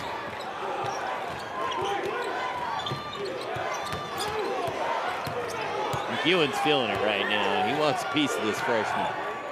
Oh, this is the 3. And we're going to have Brown over the back. And we'll have immediate timeout. Because we're here on Facebook, of course, we will not be going anywhere other than to tee up. Oh, no, we're staying right here, because that's what we do. We don't show commercials. We show your Instagram photos. You can remember, you can use that hashtag MWMadness as Bronco Fan 2015. He got it right on the second time. First one, tough. He went Me Madness, but second time, MW Madness. He's watching on his Samsung tablet. I like he or she. Looks like they got a lot of attorney notices behind him, so he's multitasking there. So I like that a lot. Keep those pictures coming. We want to show your Instagram pictures all game long. MW Madness is the hashtag. I also want to talk about Sam Merrill a little bit. You know, we have discussed, if you've watched these Mountain West games here on Facebook, we've discussed he and I think there's 7 players overall that have done LDS missions at Utah Utah State. But, you know, it really doesn't end there. Sam Merrill just did a project, which I thought was really cool, guys, where he gave back and he got Aggie fans involved. So what he did was he raised money via social media for a special needs organization called Top Sports. They are actually affiliated with the Utah State basketball program. They do events with them and things like that. They needed some new baseball equipment. Sam Merrill put it out on GoFundMe. They said they raised the $400 from Aggie Nation in about 10 hours. He was able to take that, there he is right there, he was able to take them their new baseball equipment. I just thought that was really neat. A great it's nice, story, it's right? Cool. Everything's good about that. And a congratulations to him is in order because he recently got engaged. He did. That's right. Fortunately, you won't be able to break the news. Kristen's already I mean, listen, here's what happened, Kristen. I heard about this. Here's what happened. Now look at that. Isn't that nice? He That's looks nice. a happy couple. That's nice. It's nice. We'll show a couple. Here's Sam Merrill with the bucket. Getting banged right. He's got banged around a bunch. Here's the pull up in transition. Whap. And then Merrill again. That's the same play from the other angle. Except for Sam Merrill. So what happened was. Okay. What happened was we were doing the UNLV Northern Colorado game here on Facebook, correct? Yep. Late December. And Ari and I can announce it now, his fiance. Have you met my fiance? His fiance said, you know, we're getting married. He's like, oh, that's great. And so I mentioned it in the post game. You mentioned it during the game and the post game. You got two mentions. Right, and then afterwards you're like, you know, hey, we haven't really told everybody yet. So you told me? Yeah. Well, we were gonna see my mom the next week. We wanted to tell her in person. I thought it was pretty safe. The Gottlieb wasn't gonna go on the air with it. I was wrong. How many people asked you about it after that broadcast? Several. In fact, when we actually did tell my mom, she said that she was listening, turned to my stepdad and said, did he just say Ari's engaged? And fortunately, they thought Doug was crazy, and everybody's fine, and we told them, it's all Doug good. is crazy. Doug essentially broke the news of your engagement to your mom. That's right. Luckily, that didn't happen with Sam Merrill. Looks like he announced it. Actually, that your is a great fiance story, just though. texted me and she says it's over, so I'm going to break that news to you. Sorry about that. Wow. That was Gotta keep really it uncomfortable. consistent. Come on, guys. Don't Sorry tell about Doug that. first. Let me down easy. Well, I've met both of your significant others. You have. Yeah. That's right. When are you going to bring Wait, your now, significant he moved to other? Chicago too? Yes. He moved to Chicago. Good for him. Chicago's awesome. Yeah, we're loving it. Where's everybody else watching from?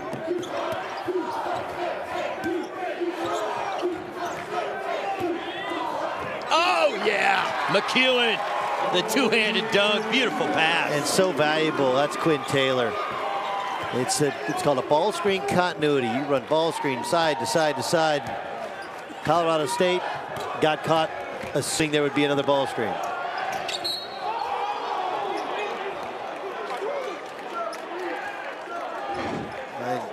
Watch Taylor. Taylor acts like he's going to have a handoff, and instead a little backdoor cut from Kobe McEwen.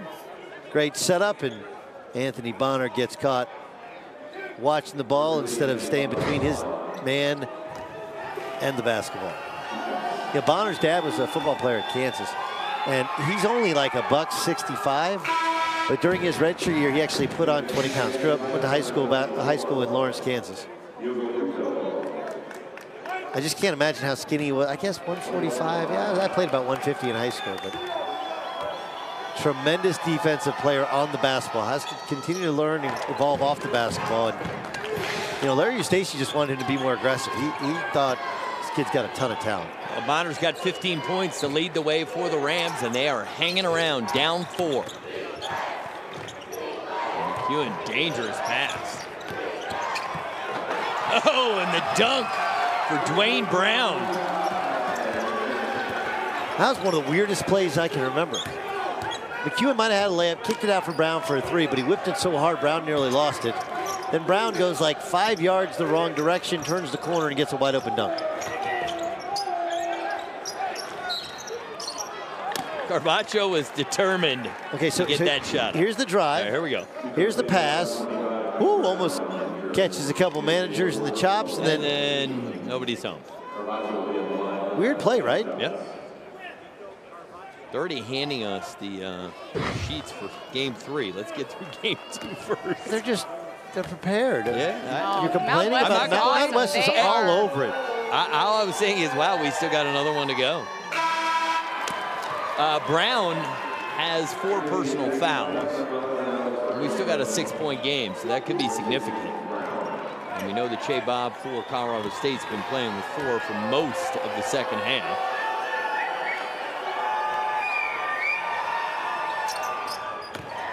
Five-point game.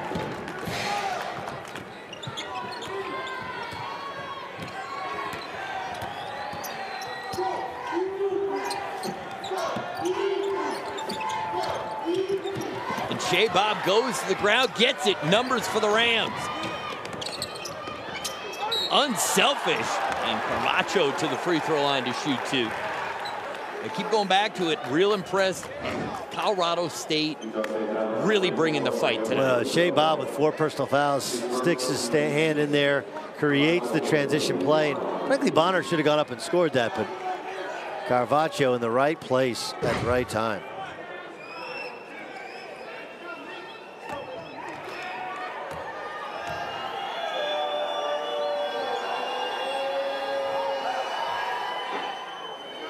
Missed free throw. Can't have that down the stretch. Looking for an upset. I went to Sunrise Christian Academy in Kansas. Produced many a Division I prospect. 1 for 2 for Nico.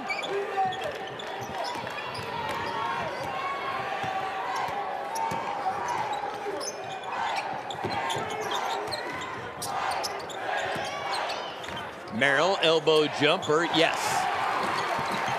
Aggies offense has been really good in the second half. They're just unable to get stops at times, as you mentioned. Colorado State keeps coming. Good look. Couldn't get it to go, and then a silly foul there by James. So both teams now with 16 fouls, 1 more either way, and they'll be in the bonus.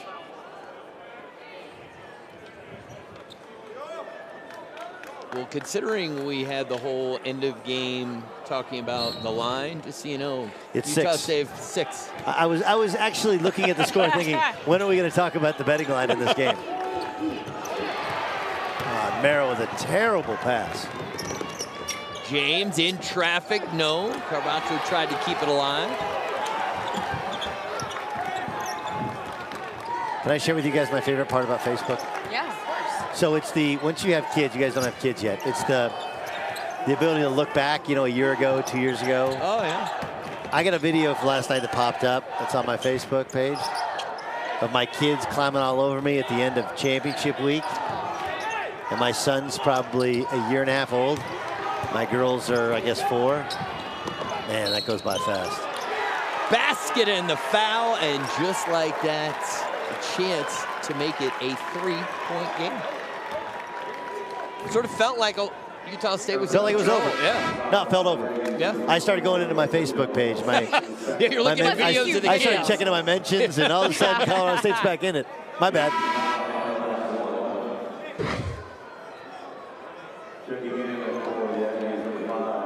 Perry comes back in the game. He had the huge first half. He did. We barely seen him in the second half. Yeah. It's because Merrill's played so much better.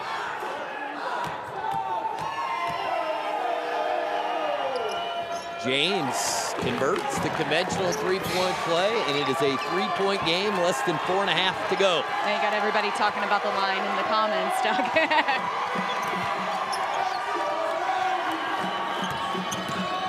Now we had overtime in game 1. What's going to happen in game 2?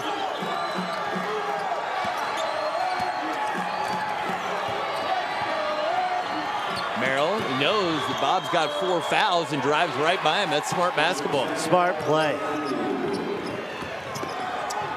And Shea Bob lost it, but it's off Utah State.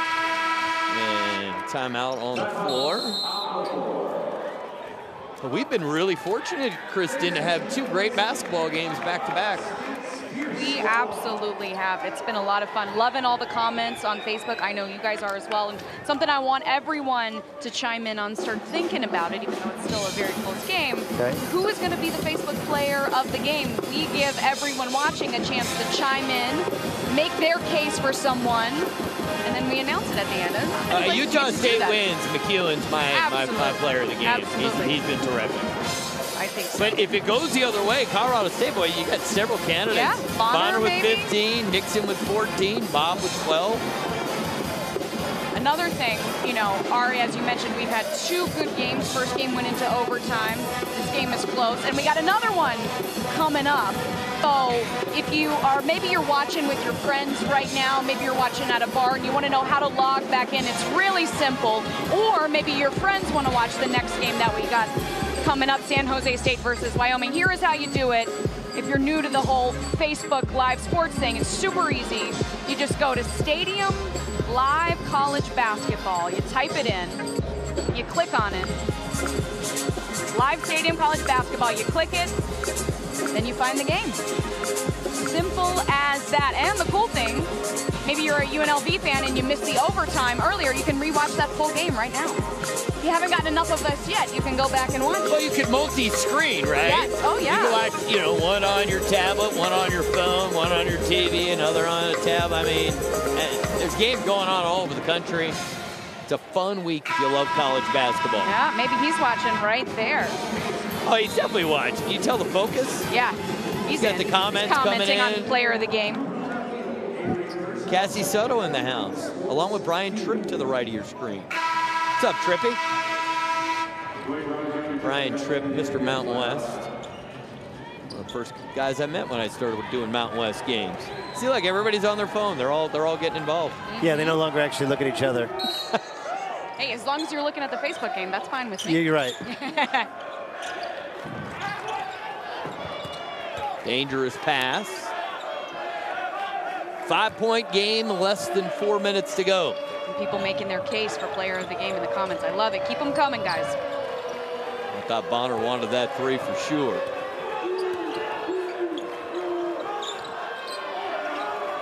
Nixon's been pretty quiet in the second half, and he gets bumped, and he will shoot the 1-on-1. And he's not giving him the jinx. Let's just say he's a very good free throw shooter. If you don't say the percent, does that take me off the hook if I just say he's very good? Yeah, you don't have to say the exact percentage. No, but I mean, does that remove the jinx? Oh. No. Yeah. Okay. Nope, still there. No, okay. Kirk says he... and that was it for Brown. He's got 5 fouls. Done. That could be critical. He's been pretty good today. Brown finishes with 15 points and 8 rebounds. See, I'll help you out. See, if we both mentioned that the Prentice Nixon is a 85% free throw shooter. That's the double jinx, which eliminates the jinx. Oh, okay. Is that how it works? What if Kristen gets in? What if I say it too? It goes back to the jinx. That will make the basketball actually explode in his hands. Don't say that. Kirk says he couldn't make it to the game. See, you said it, and then it I missed. did it. He's watching. He says, this is great, Kirk. We appreciate you having us watching the game.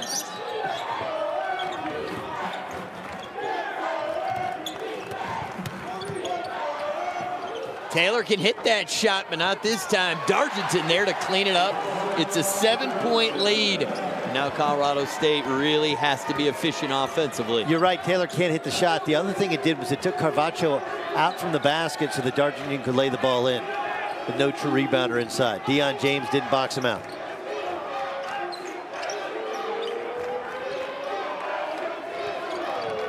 Bonner the drive, long 2, way short. Deion James, the shot clock did not reset. And Utah State's got it. Smart play here by Kobe McEwen. He should be in no particular hurry. Up 7, 2.5 minutes to go. And that margin is important to some people.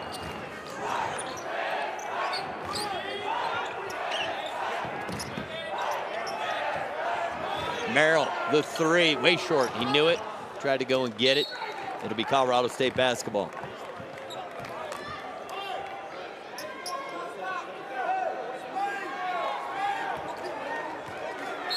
All right, I'm thinking coffee run before the next game. What do you guys think? Some kind of caffeine. I buy, somebody else flies. Somebody on here, Ronnie, thinks that you should be the next UNLV head coach. UNLV has a basketball. They sure do. And a good one. A good one. Yep. Oh, Kirk, thank you, female commentator, for mentioning my name. Welcome, Kirk. I'm Kristen. Nice to meet you. For now on, we're going to introduce Kristen Balboni as female commentator. Let's go down and check with the female commentator. Female commentator? Okay, female commentator. We'll keep an eye on that. Our situation. Right. Sound like you're doing an episode of Family Guy I'll right now. make you do it in that Anchorman voice every time. That isn't actually, there's a famous play-by-play man. I'll tell you who that is. And are we going to get Okay, Dave, we'll keep an eye on that. Our situation. 10-5, he will score. Are we going to get our Steve Lapis impersonation? That's an off-air, because Lap's still a couple of seats down from us. Okay, fair enough.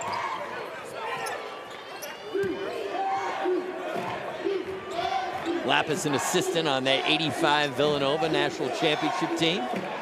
From a head coach at Manhattan and UMass, Villanova. Perry. No, Colorado State still got a little bit of time, 90 seconds. Nixon's three off the back iron. Perry the rebound. They needed that one. Colorado State, you got to think about trapping here. You do not want to foul Sam Merrill. You've got other options. Oh, nice little flop there by Kobe McEwen. He did the throw your head back to get a call, and it worked.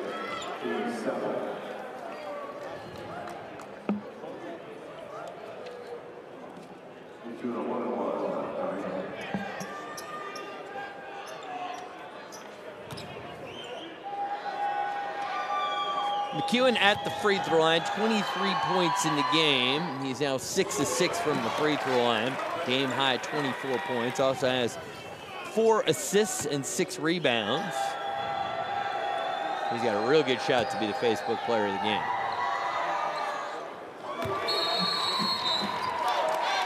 I don't think if Utah State men's, you can, you can't really make an argument here. Our Facebook player of the game, Kobe McEwen. He was relentless, Doug. Just kept bringing it all game. Well, he kind of got him going in the first half when Sam Merrill wasn't scoring well. Reading the defense, got this and one. I love the fact that when he attacks the basket via the dribble, whether he's shooting a jump shot or going all the way to the rim, just got great balance about it. And not crazy selfish at all. Kobe McEwen's a good player. That's analysis, by the way. Kobe McEwen's a good player. Yeah, that's on point.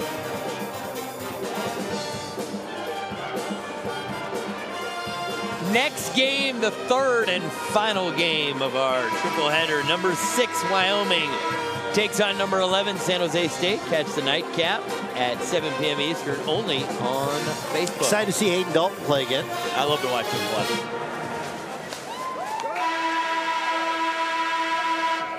James is a pretty good ball player as well. Yep.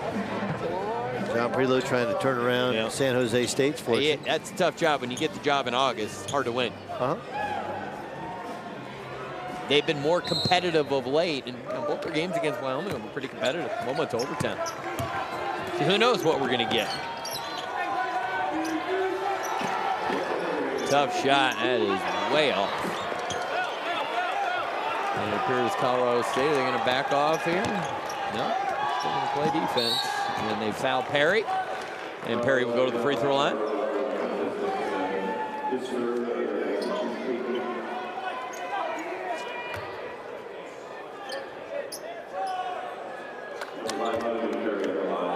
Winner of this game will go on to play Boise State.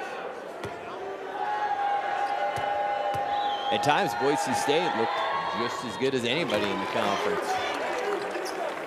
Leon Rice, the way they share the basketball, a lot of shooters, and a guy who was a candidate for the player of the year. Didn't win it from the coaches, did win it from the media, Chandler Hutchison.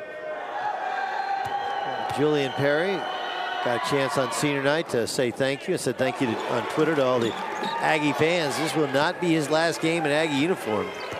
As Utah State, a little bit of sleep at the wheel, early part of this game. Colorado State ready to play. But he and Kobe McEwen really brought them back in the first half. Only down 2 at the half, and of course, they're able to put some space between themselves and the Rams in the second half. And Julian Perry tonight, a season-high 14 points. Someone wanted to know, is it possible to record the broadcast in this format? Well, Kirk, I got good news. You don't need to. It's available all day, every day. Just go to Facebook, and every basketball game we've called, every football game that has been on Facebook, they are all available. Just go in the search bar on Facebook to Stadium, and you'll hit a couple of clicks, and you'll see quite a collection of games to choose from. Nixon's three, that was from the strip. They are going to have to either turn it over or score it, or it's the second difference between game clock to shot clock. But Utah State was down 20-5. Yep. Big comeback. What's the run? From 20-5 to 76-65. Well, they've gotten 71 since then. 71-45. Yeah, 71-45 run. They're on a 71-45 run. All right, that'll do it. I think they did have to blow the whistle because there was a three-quarters of a second difference. I got to tell the Utah State cheerleading team this.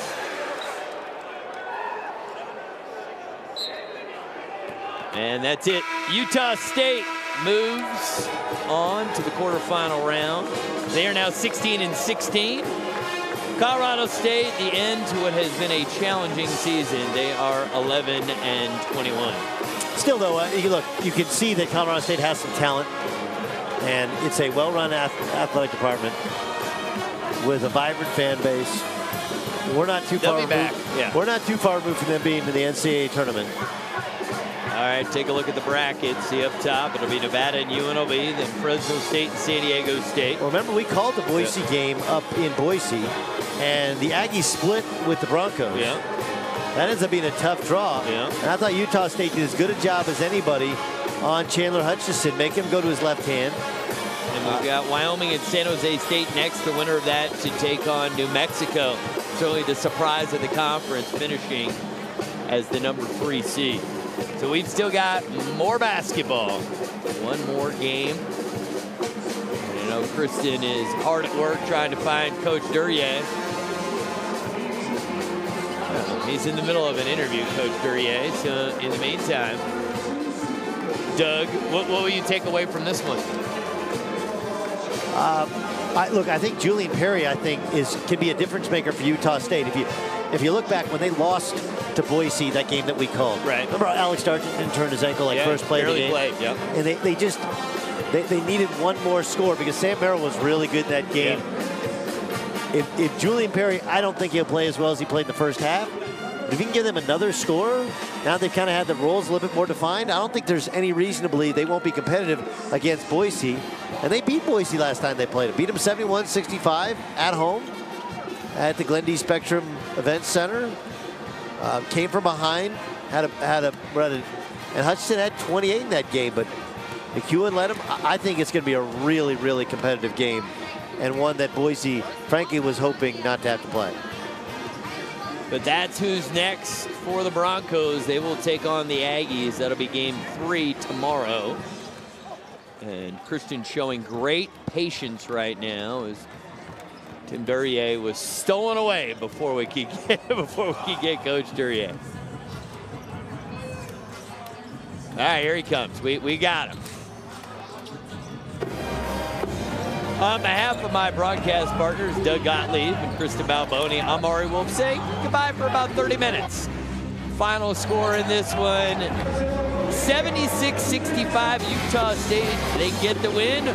For more live games, replays, classic games, and daily original studio programming, visit watchstadium.com or search Stadium in your local channel guide. Again, we'll be back in 30 minutes with Wyoming and San Jose State.